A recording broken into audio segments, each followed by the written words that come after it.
An Iraqi child is drawing bombers like those which nearly killed him.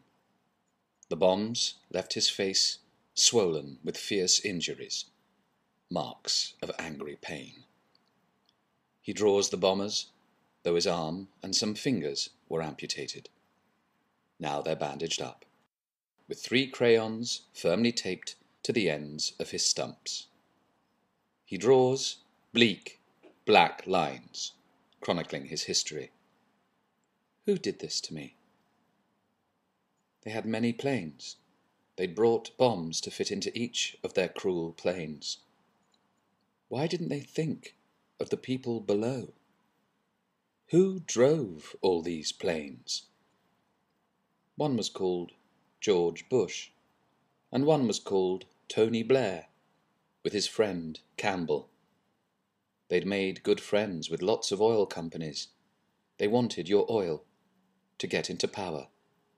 They'd made friends with newspapers, who all said, yes, bomb Iraq. Rupert Murdoch, boss of News International, told 120 of his newspapers to write a leader, urging readers to support war. No one was immune. Even The Guardian, financed by Auto Trader, was saying bomb, claiming that Gulf wars were humanitarian wars. The simple cause, wrote The Guardian in a pre-Iraq war leader, at the end is just. And with the magic word, humanitarian, cunning PR could make the liberal media mouthpieces for war propaganda. There was a lifestyle to be supported by Iraq's cheap oil. So opinion formers in wine bars and clubs, and in parliamentary tea rooms, and in TV studios' hospitality suites, while not discussing their expenses, or their mortgages, or their fees, or their cars, or their lifestyles, or their favourite restaurants, or their children's private schools, would dip a toe in the zeitgeist, and then bloviate about regime change, like self-important sheep housing wolves. I mean, obviously, one has to get rid of Saddam, gassing his own people. It's a breach of international law, for heaven's sake. The man has rockets, chock full of sarin, VX, mustard gas, anthrax, you name it. Didn't you see the Evening Standard? Front page. They could all reach London in about 45 minutes flat, apparently, according to Tony. Tony, who in March 2002 received legal advice from the Foreign Office that an attack on Iraq was illegal under international law. Tony, who would make himself a stranger to all moral standards, save for the acquisition of wealth.